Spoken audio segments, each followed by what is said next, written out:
बजाय इसके कि इसको लंबा तारीखें डालें, उसका जो ठीक है खुलवाएं भाईजान, फॉर्म 45 ले आए, इसको इधर जमा कर लें, टेबुलेशन बैठ के मतलब कैलकुलेटर रख के बिठा लें, और कोई मसला है तो जो है बॉक्स जो है उनको खुलवा के तो गिनती करवा लें। बिल्कुल होना चाहिए। इसको तारीख दर तारीख इस मामले में हम ये नहीं कह सकते कि देर आए दुरुस्त आए।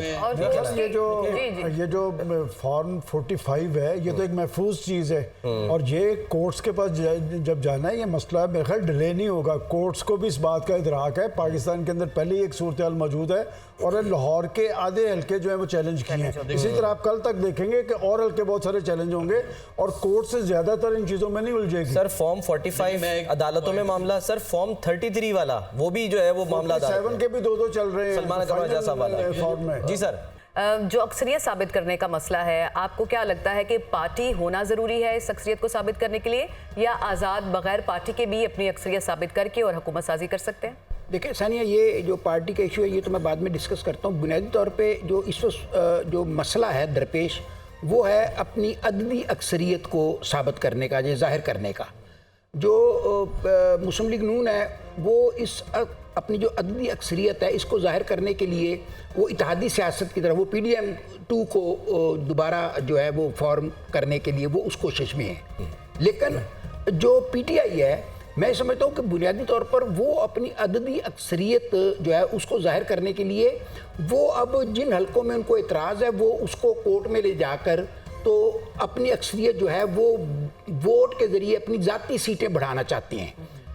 यानी दूसरे लफ्ज़ों में जो अब मामला है, बॉल किसके कोर्ट में? हाँ, बॉल इस वक्त कोर्ट्स के कोर्ट में है। अच्छा, मतलब मैं ये समझता हूँ। और मेरा एक छोटा सा जो इसमें मतलब हम्बल सी एक तजवीज़ वो ये है कि हमारे यहाँ एक बड़ा अजीबोगरीब मसला एक अरसे से आ रहा है, जिसकी वजह से लोगों का जो अदम एतमाद बढ़ता जा रहा है कानूनी तरीके जो है उसको इख्तियार करने का। और उसकी बुनियादी वजह यह है कि इस किस्म के केस जब कोर्ट्स में जाते हैं वो 5-5 साल चलते हैं, हत्ता कि असम्बली की मुद्दत ख़त्म हो जाती है, और फिर वो जो केस है वो दाखिल दफ्तर कर दिया जाता है कि टाइम वो तो उसका अब जवाब ही नहीं रह गया कि वो असम्बली ख़त्म होगी जिसकी मेंबरशिप मैं मांगता सर था। उस पर तो जो है वो सरजनिश हुई है ना कि जिसकी आप बात करें कासिम सूरी वाले केस की, कि वो क्यों इतना स्टे में जो है वो चलता रहा, क्यों चलता रहा सर इतना अरसे? सूरी को छोड़ें, इसके अलावा भी बेशुमार मिसालें हैं। कासिम सूरी का तो केस जो हाईलाइट ज्यादा हो गया है ना, मैं मतलब बहुत सी इसकी मिसालें दे सकता हूँ। इसके अलावा भी बहुत सर वो जिस जगह जाकर उस केस की वजह से जो मामलात सामने आए, जो कनेक्शन बना, वो तो हाईलाइट तो सर फिर होना ही था ना। अब इसके देखिए, अब इसका क्या हल है? इसका हल यही है कि देखें जो 4 हलकों का वो केस इतनी देर चला और उसके बाद में देर में चीजें करूँ। अच्छा, जितना आप चीजों में डिले करते हैं ना, शकूक व शुबहात भी बढ़ते हैं और उस पर आपकी रिजर्वेशन भी बढ़ती जाती हैं। जैसे इलेक्शन के जो रिजल्ट जब डिले होता है तो मैं समझता हूँ उसमें गड़बड़ ना भी हो तो उसमें लोगों के शकूक बढ़ते हैं।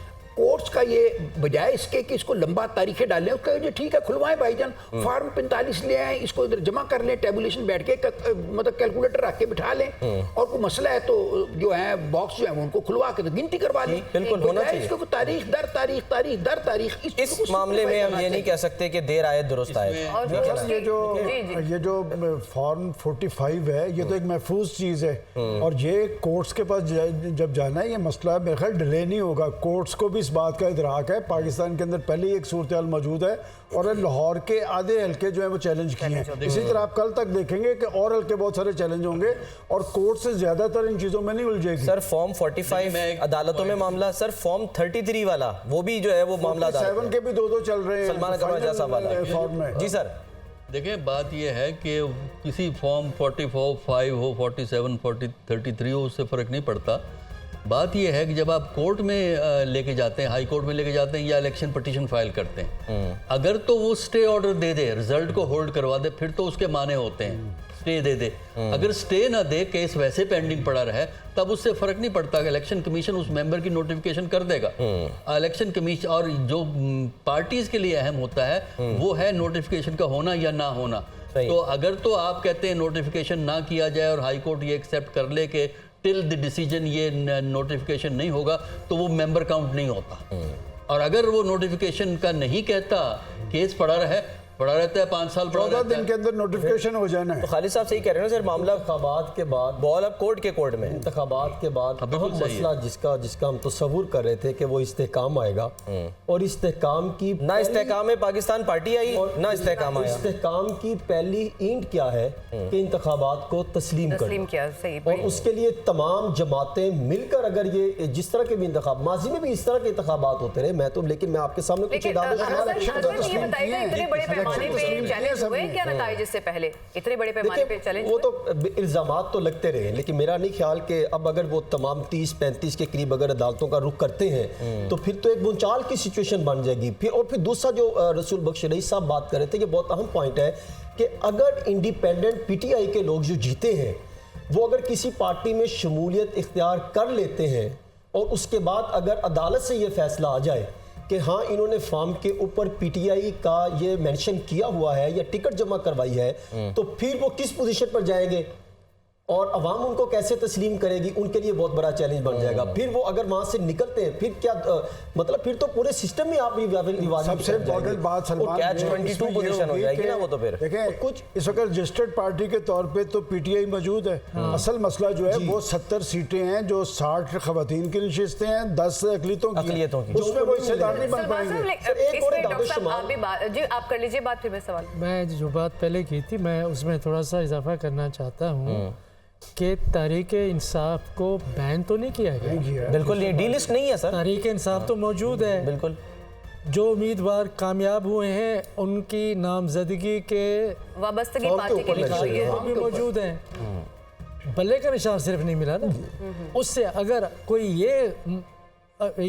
ये नतीजा अक्स कर ले कि जी पार्टी नहीं है, सारे उम्मीदवार हैं, वो कहते हैं हम पार्टी हैं, अदालत फैसला करेगी।